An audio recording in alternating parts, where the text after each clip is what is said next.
Welcome, everyone, to the Pockets of Knowledge podcast. I'm your host, Desiree Stanley, and I'm so honored to have as the guest today, Dr. Priyanka Venugopal. Welcome to the show. I am delighted that you're with us today. Thank you so much. Oh, Desiree, I'm so glad to be here. Thank you so much for having me.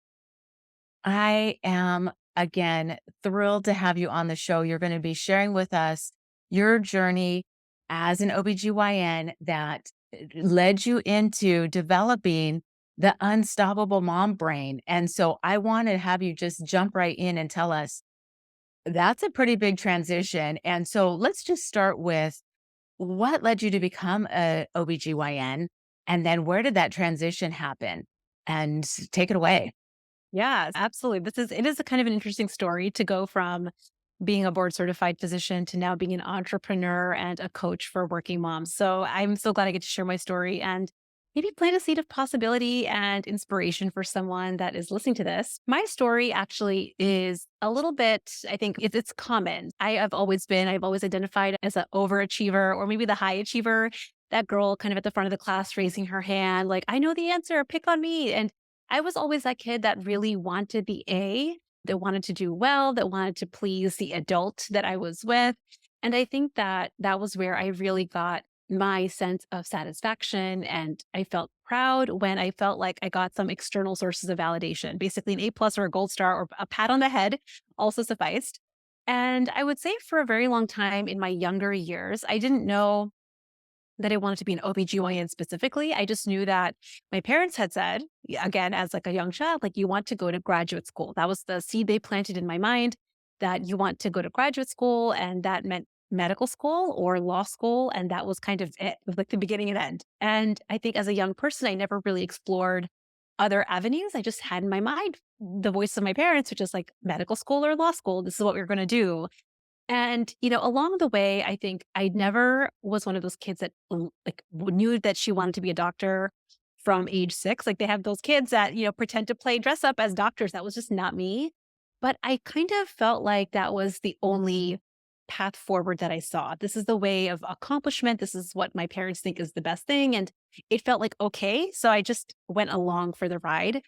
And I will say that I got very lucky along the way because while I didn't necessarily feel inspired to become a physician in my medical training as a med student and then in clerkship, I discovered the field of OBGYN, which is focusing on women's health from, your early young teenage years all the way through until your eldest years, right? Until like postmenopause and into like your 90s and even early 100s. And I think that somehow the universe was smiling on me when I got bit by the bug of serving women. And it just was a field that, I mean, I get goosebumps just remembering that time in my third year of medical school where I just was like, this is it. I'm so glad that I found this field because it hits all of the things that I want to do with my life, which is serve women. And I would say that along the way, this was when I met my husband, and this is back 2000, early mid 2000s. We got married and I started medical school. And over the years, I would say about over 10 years, I gained a little over 60 pounds just through medical school and residency and having baby number one and then attending life and baby number two. And life kept getting in the way for me to feel good in my body because I was so used to prioritizing everyone and everything else, my patients, my family, my kids, my job, everything, the laundry took priority over me really prioritizing my dream goal. And it was a few years ago, but I think it was in 2019. My second child, my daughter was 6 months old, and I was driving to work, pumping while driving. You know that moment? It's like pumping while driving. I remember thinking I was a little over 200 pounds and I just felt so frustrated. Like, here I am, I don't think I'm eating that bad and I just can't lose the weight. I have this good on paper life and yet I'm feeling so frustrated and so stuck. And I'm supposed to be a smart person. I'm a physician and I cannot solve this weight loss problem. And that was when I stumbled onto a podcast like this and I just discovered coaching. I discovered this whole world that I did not know was available for me when it comes to weight loss because I tried every other strategy. And that was when I went down the coaching rabbit hole. I lost all of the weight without counting a point or a calorie or hitting the gym excessively. And it led me to become a coach, which is now why I'm here talking to you. Oh, that's excellent. Thank you so much for sharing that. And I think that what you just shared speaks to so many people because we have been in that place in a number of ways. Either it's going for that validation, following what path our parents say we need to take, wanting that gold star, that validation, and then just that day to day life that gets so beyond us, like we kind of lose ourselves. And I think that really speaks to a problem that many women have. And so thank you so much for sharing that and just reminding us that we're not alone in those struggles and challenges. So I want to talk a little bit about what you said in that you had gained a lot of weight. You couldn't figure out, how do I lose this weight? As a doctor, you'd think I should know how to do this. And so what was it? What was the strategies that you began incorporating that made the difference for you? Yeah, I think that that's the $1,000,000 question that I felt like for a long time that I was just missing something. Everyone else is seeming to figure it out like I would look at, friends and colleagues who would use MyFitnessPal or Weight Watchers and they would just lose the weight and seemingly keep it off. I felt like I would try all of those things and yes, they would all work until they stopped working. Basically until I stopped working it. And I used to think it must be me.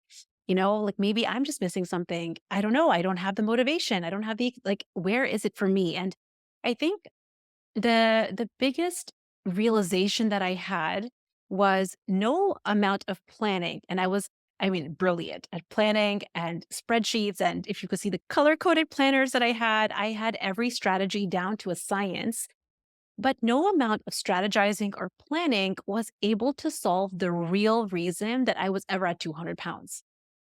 I had to uncover that calorie counting and counting all my points and hitting the gym 6 days a week, while it worked, wasn't solving the real problem, which is why was I ever eating when I wasn't hungry? That was ultimately the question that I had to come to is I'm sitting here and my kids are in bed. I've had a tough day at the hospital. Maybe I've been up all night with a delivery and I plop down. Why am I grabbing food when my body's not hungry? And that was a question that I had never no strategy had asked me to answer. Like calories and points and macros and every exercise plan is not actually asking me to answer that one question is why am I eating when I'm not hungry? And I think that that was actually the gateway. It's like if I think about how I lost the weight, it's almost like a door. I had to see this door open, which is, oh, I've really been eating in small ways. Like I wasn't binging in massive quantities. It was little moments that I'm like, wow, if I paid attention, I was actually eating often, little bits here and there when I wasn't actually hungry. And when I started to dive below the surface of why am I doing that? Oh, it's because I have this life stress and I just want a distraction. It's because I'm bored. It's because I have this issue with my husband or we had a fight or my kid is annoying me and my kid is just not being the way that I want him to be. I used to use food as medicine to numb me from my life stresses, my life boredoms. Even it was my only way of celebrating. Like, let's go out to dinner to celebrate. So, food had become both my way of celebrating, but it had also become a medicine to numb my life's woes. And I think seeing that I had been using food as a crutch was kind of the first step of me opening a door and really exploring if I wasn't going to use food anymore, I wonder how I might solve this problem. And I think that that's kind of where coaching became so pivotal and really a stepping stone for me to lose the weight.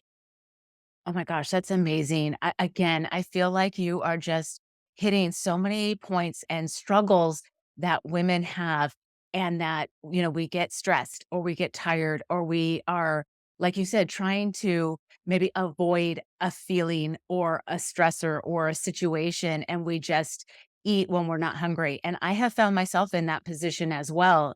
And, standing at the pantry, looking at the food and like, I know I'm not hungry, but, grabbing some popcorn or whatever anyway.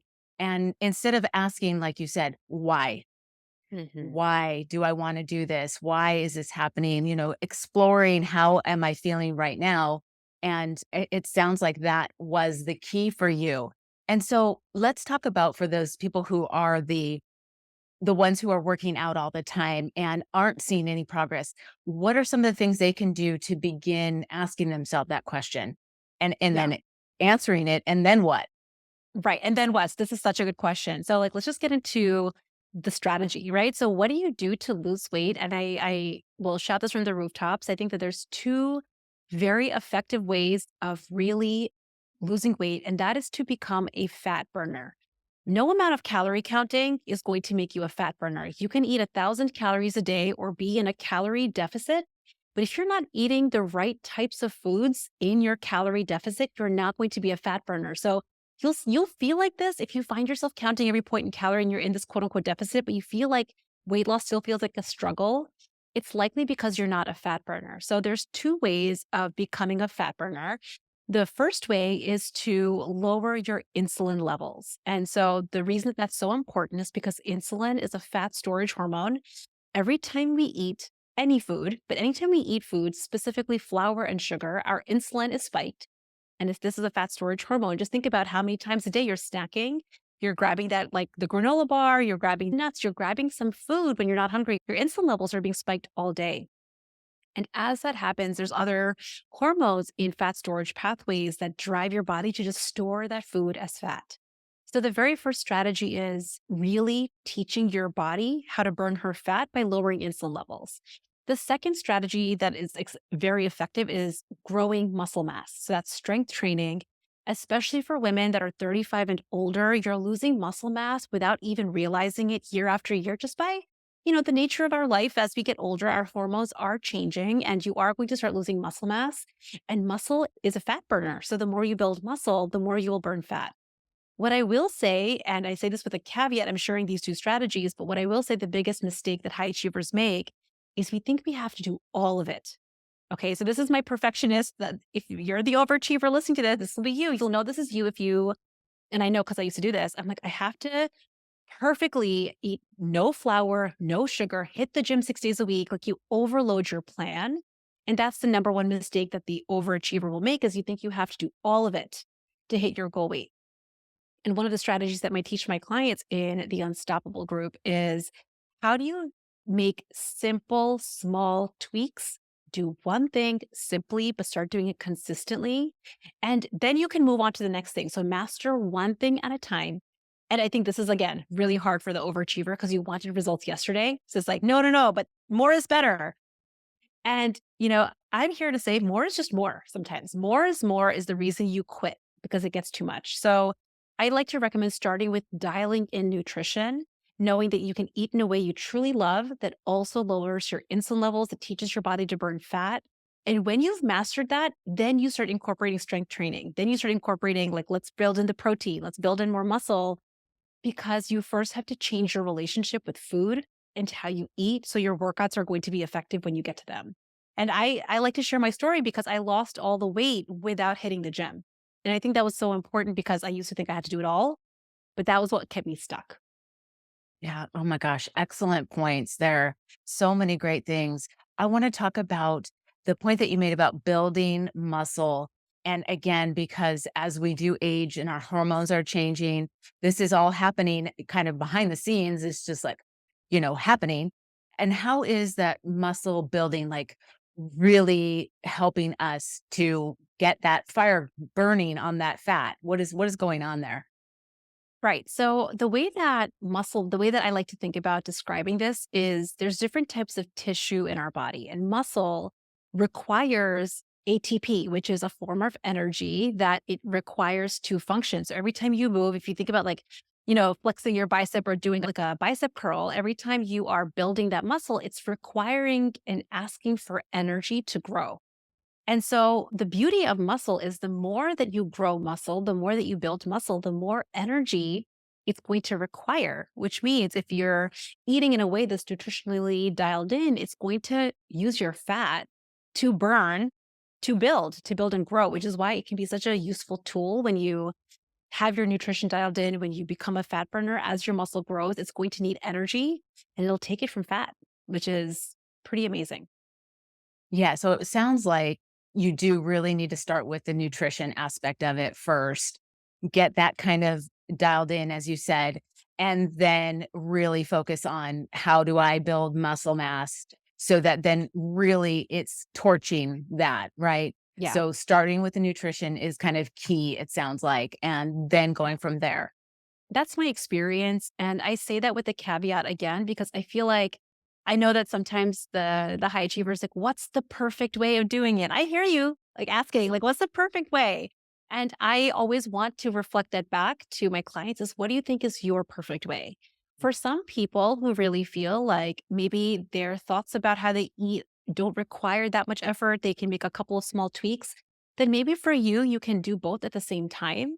But if you know you have a tendency of being someone that tries to overdo the action plan and you believe more is better, and you find yourself burning out and then quitting, you have to know yourself better. And in those situations, which I find most high achievers are in, I recommend starting with the nutrition, changing your relationship with how you eat so you feel taken care of, not deprived or restricted in how you eat. You don't have to just eat like chicken breasts and canned green beans. Like you can truly love the way you eat and lose weight at the same time. It's a core tenet of what I teach.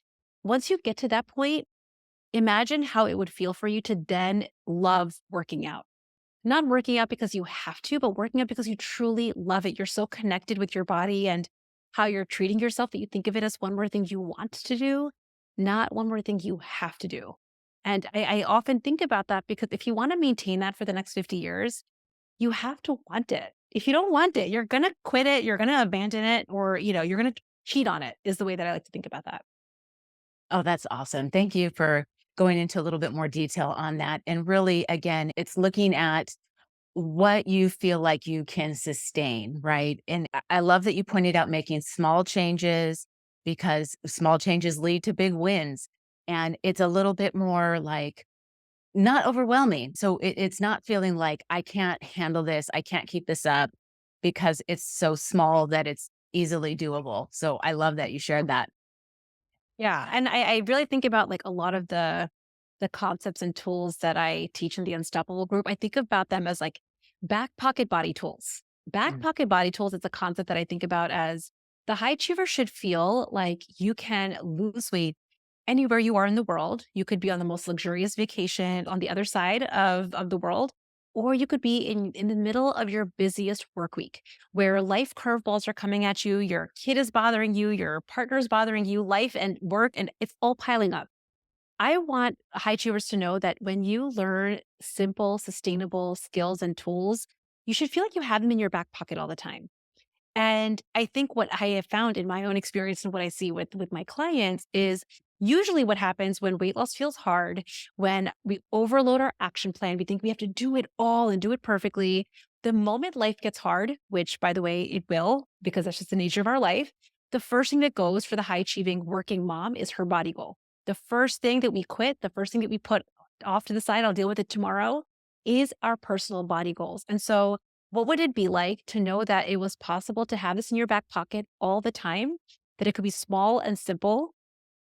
And also, like life could just keep happening and you don't have to sacrifice your dream goals to like deal with every life obstacle that comes our way.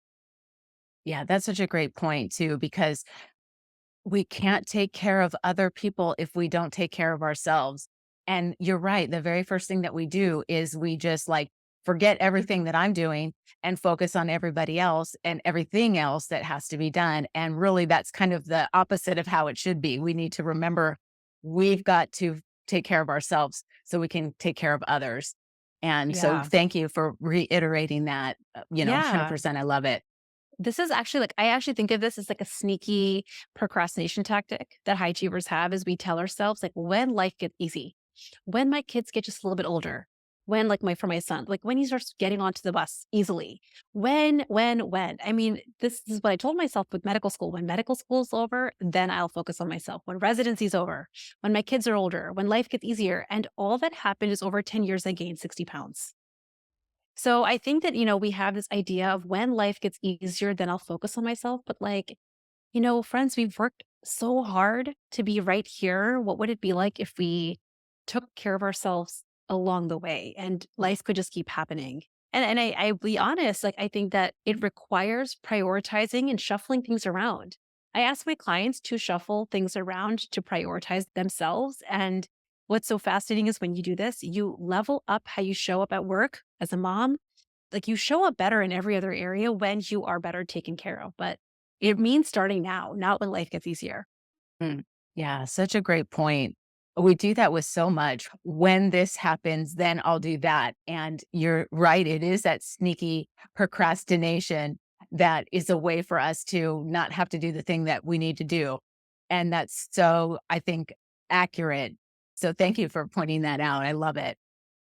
Well, let's talk a little bit about kind of switching gears, your podcast, which you've mentioned a couple of times. Tell us about how you decided to launch that and what the purpose is of the show and what you talk about on the Mm. show.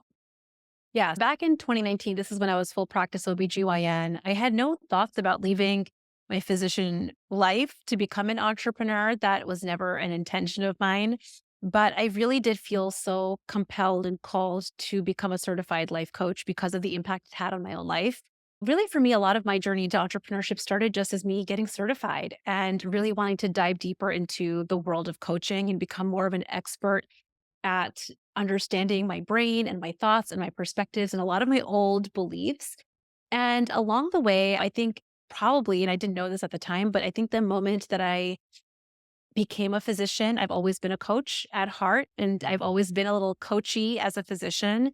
And I think that it just was a very natural evolution for me. I started coaching one or two people, and I just saw the impact that it had on their life, not just in the weight loss that they were experiencing, but as moms in their productivity and how they felt as these ambitious women who are so smart, but like pressure was following them around. It's like the impact that I saw for them was deeply gratifying for me. And I think that that was when I started to play with the idea of like, what would it be like for me to not be a physician and for me to do this like as a full time, as my full time work? Like, what would that even be like? And that was scary because I had worked very hard. I had gone through a lot of years of training to become a physician, but I also knew that this was really calling to me. And so that was when I started the Unstoppable Mom Brain, which really I think of it as like my way of like a love note to when I wanted to put out in the universe was that working mom and busy working moms can really do the work of understanding themselves and having their own backs and truly feel unstoppable, but they have to get on board with their brain first. And I think that that's really my kind of transition into entrepreneurship. I had to trust that I wasn't running away from my physician life. I loved being an OBGYN. I just love this more. And if I ever missed it, which there are times that I do miss parts of being a physician, that I would find a way back. I had to trust that I could, if I forgot a skill, I would learn it again. But this just called me more. And I think in my journey in the Unstoppable Mom Brain, I would say I was probably in my business a year or two. And that was when I realized that I really wanted my story to be in the ears of more working moms. And that was where the podcast was born. I love it. And so on the show, then, what kind of topics are you covering and how are you serving the listeners? Because it sounds like from your heart, you really do want to help as many people as possible, either, whether it was through being a OBGYN or now as a coach. And I love that you pointed out because really it's similar. It's very, very similar. You're still helping people, right? Oh, yeah. So, what is it that you're sharing on the show? Yeah. So I would say that the whole premise of the Unstoppable Mom Brain is very focused on storytelling. I share a lot of not just my story, but stories of what I see with my clients and the obstacles that high achievers have when they are coming into this work. And then I share a lot of mindset and tangible strategies. I think that you learn a lot of like the back pocket body tools that I was referring to. It's like I kind of get into the details and I call it like we get into the weeds. We get into all the nitty gritty details on like how do you apply a back pocket body tool. So on my podcast, I will walk someone through the hunger tools is a really good example. That's a very specific. I think of it like, if you're building a house, it's like a hammer. So if you can pick up a hammer and you know how to wield the hammer and you know where the nails are and you know where the planks of wood are, you'll be able to build a house. So I think about this podcast as I show you this is what a hammer is and this is what it does and this is how you can pick it up and start using it. And at the same time, I think it's really important to provide context. So I'm not just giving you, this is a hammer, this is a wrench, but I'm telling you why it matters in the grand scheme of things. So a lot of my episodes might be storytelling where I share a real life struggle that came up or some of my personal mom fails, like real life mom fails with my kids and how sometimes our perspectives around failure, again, as a high achieving professional, this is a big one, how our perspectives of failure drive us to undo the goals that we really want. So I share a lot of stories and a lot of strategy. Oh, that's excellent.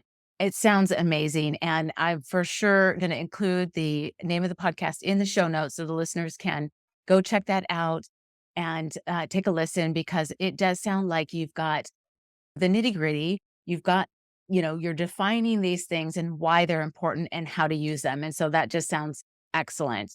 I love it. So let's talk now a little bit about you've mentioned high achieving women and high achievers a lot in our conversation. And so maybe share with us what are two or three different ways that high achievers can hit their goals. Yeah. I think before you know how to hit your goal as a high achiever, you have to know if you identify as a high Mm, achiever. So I want to just define that and then I can talk about the goal piece of it. So the one is a very common, like what we commonly think of as like a perfectionist or a high achiever, someone who loves the A, you love doing well, you love the gold star.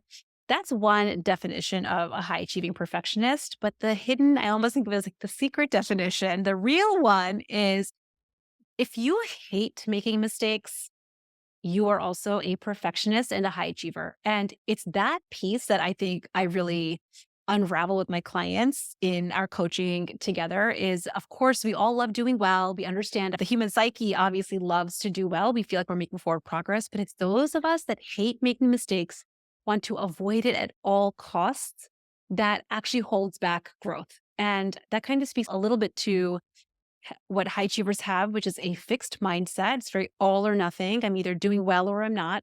Versus to hit goals is really putting yourself into a growth mindset.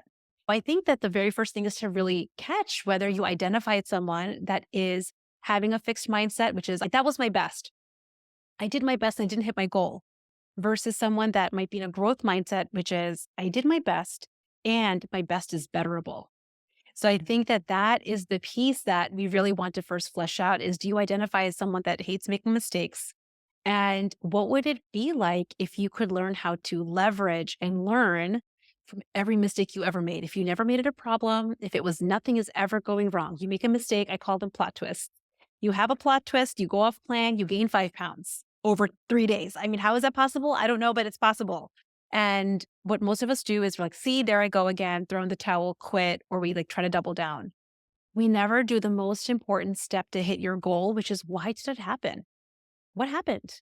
What happened over those 3 days that led to the 5 pounds up? And if we had the most curious, compassionate, patient lens in asking the question, we would glean so much information and so much wisdom. And when you learn how to leverage that, that's how you hit goals. That's how you grow past that. Like if you keep making the same mistakes again and again, it's because you're not leveraging mistakes. You're not growing with them. oh, that's awesome. I love that. And I think that your point about the all or nothing is so right on. It's like, oh, okay, well, never mind then. I didn't make it, so never mind. And then just go the whole opposite direction when it doesn't have to be that way if we choose to look at it from a different perspective. Like, okay, why did this happen? Where did I maybe go off the rails a little bit? And then how can I learn from that? Because Yeah. that sounds like the key is what can I learn from this? And then, move forward. Right. I think the key piece is, and this is really normal, that if this has been you, like don't get mad at yourself. It's so normal. But we think that, if I made a mistake or if something went awry or I went off plan or had a plot twist, our brain is very quick to think it must be me. Mhm. It must be me. I suck. I just will be the one that never figures it out. So we're very quick to make it mean something about our inherent capacity.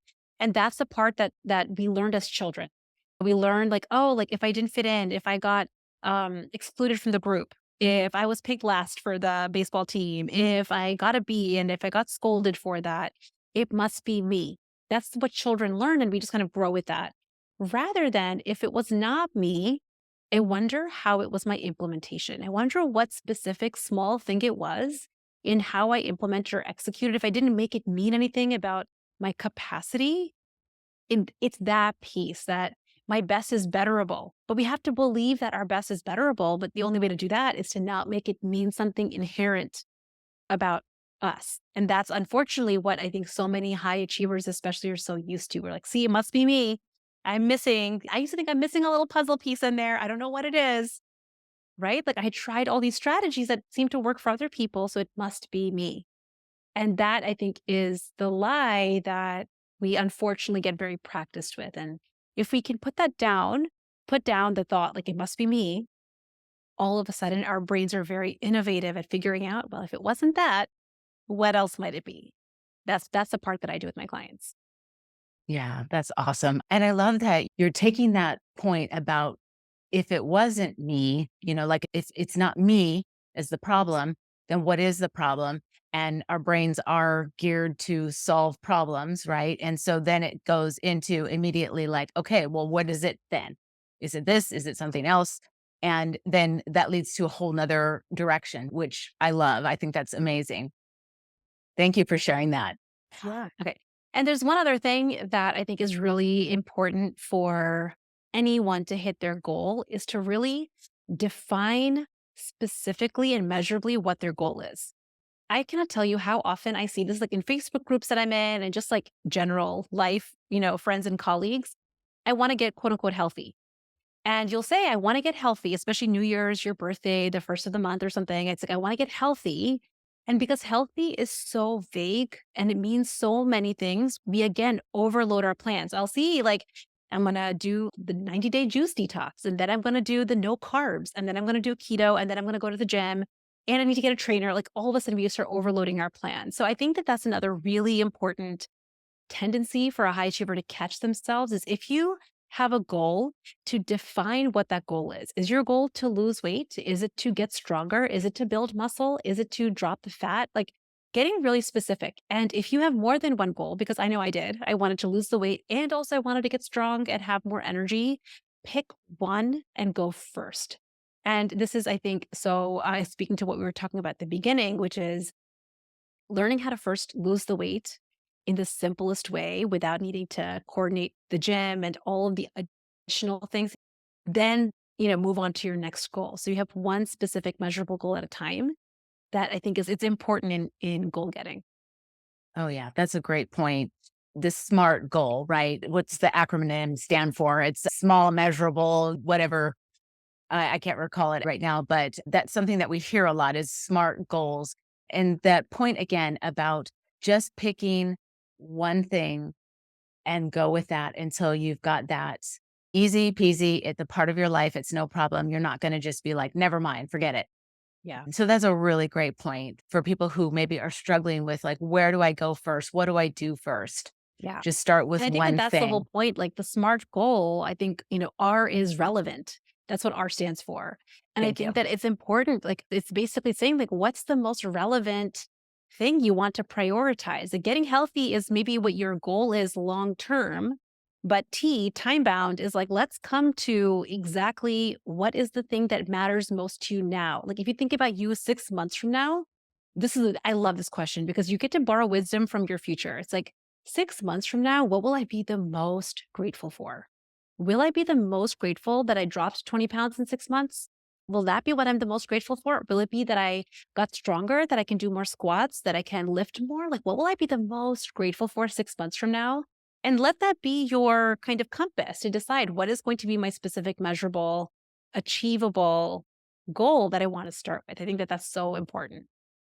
Yeah, I love that because it's also like, what will your future self thank you for, right? What are you going to work on right now that your future self is going to thank you for?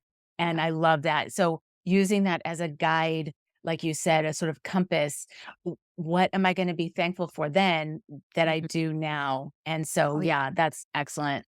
And this is important because, one of the things that I teach, it's like a specific tool I teach. I call it the 4 Ps of how to take uninspired action. I call this uninspired action because listen, like Monday morning, we have motivation is gone by Wednesday afternoon. So we have to know, like, if I didn't feel excited all the time and I didn't feel motivated, how do we take, I call it uninspired action? Because that's how you hit goals. You get really good at taking uninspired action. I think part of it is this piece. What will I be so grateful for tomorrow? what will I be so like, you don't have to be excited to follow through on your plan if you feel proud of yourself in the process. And I think that this is like borrowing, I think of it as better quality fuel than waxing and waning motivation and up and down excitement and the brand new fad. What will I be so grateful for tomorrow? And the moment you start following through, even though you're not feeling like it, you feel so good in the moment, which to me is just so much fun. Yes, yes, that's excellent. And I feel like we don't always have that motivation.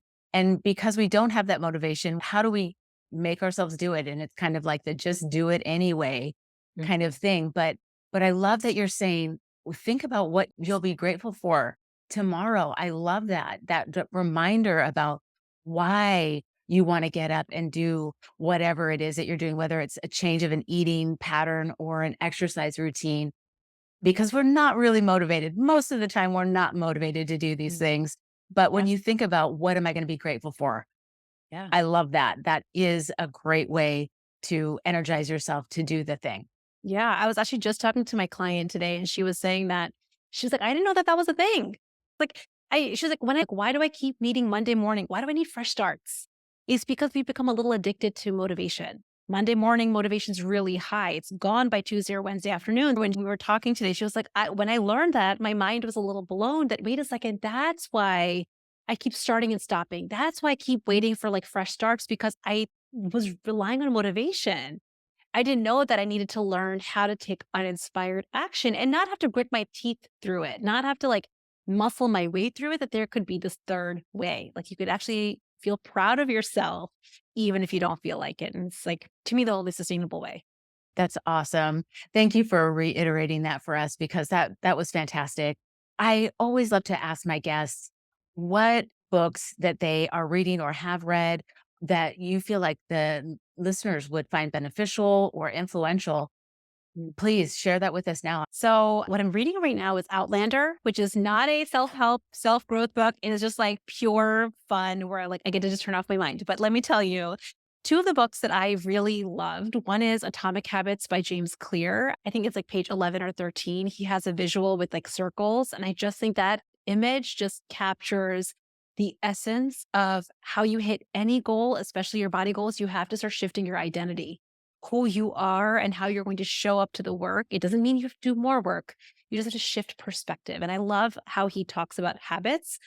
And the other book that I really love, if you want to know more about the science, and I'm a big fan of science and research backed weight loss strategies, to understand your brain and the science of how you lose weight, I think The Hungry Brain by Stephen Guyenet is phenomenal. It's a little bit dense and it can get a little, into again the weeds. We get into the weeds, but if you really love the science of things, then that's a great book to read.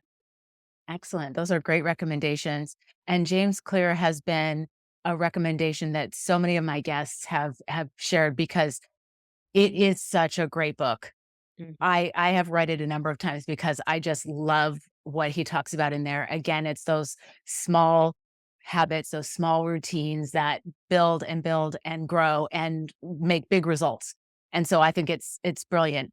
And the science-backed book, I think is a great idea. And, maybe take it into chunks, read bits and Yeah. pieces at a time if it's a little bit more than you're accustomed to reading. Yeah. But I think that's a great thing too, because it gives us the understanding of how our brain works and Yeah, functions, and absolutely. Which is so good. I think, like, before you go about a new strategy, you want to get your brain on board with why is this the best strategy and like believe in the strategy. And I will say that a lot of what I put out on the Unstoppable Mom Brain podcast is through the filter of all of the books. I have read all the books for you so that you don't have to read the dense research science articles. I think that that's part of the benefit of having an OBGYN physician that is sharing on weight loss. But if you really want to get into the articles and the books and stuff, this is such a good resource. love it. And never discount the fun reading, right? I mean, I Absolutely. had another guest on who kind of said the same thing. And it's like, we have to remember it's okay to do fun things Yeah. just for fun.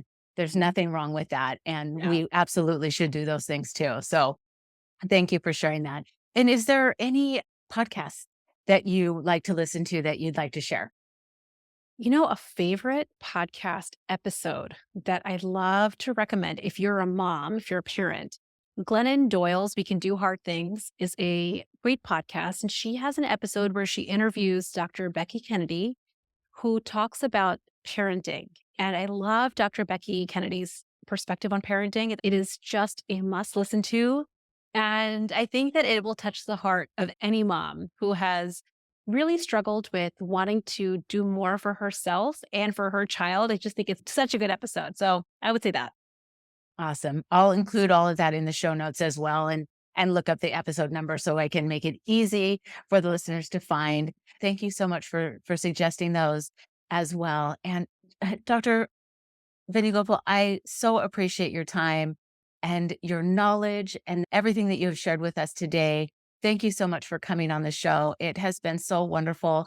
And I feel like we could continue on just talking about all of these things because we've barely scratched the surface. But thank you again for your time and your knowledge. I so appreciate it. Oh, I appreciate you. This has been so fun for me. And I love that you're doing these on your podcast. I think it's so great to have podcasts like this where you share and like just the name of your podcast. I mean, it says it all. So I'm so grateful to be here and thank you so much for having me. And lastly, I do want to have you share if people have questions, they want to follow your story and get in touch with you, where would they be able to do that? So I am the unstoppable mom brain everywhere on the internet. So you can find that that's the name of my podcast. It's on any podcast platform and YouTube. And the Unstoppable Mom Brain on Instagram. I do a lot of Instagram stories, a lot of behind the scenes of like real life, what it's like to be a working mom, and all of the things that we talked about today. And if you want to work with me, then the Unstoppable group will be opening for enrollment. You can get all the information. I have a live webinar happening where I'm going to be teaching a concept, do less work, lose more weight. And you can get that information at the unstoppablemombrain.com/webinar. And that's where you can find me. Awesome. I'll be sure to include all of that in the show notes as well. And thank you again for your time today and all of the information that you shared. It's just been an honor to have you on. Thank you so much. I love it. Thank you for having me. All right, we'll talk soon.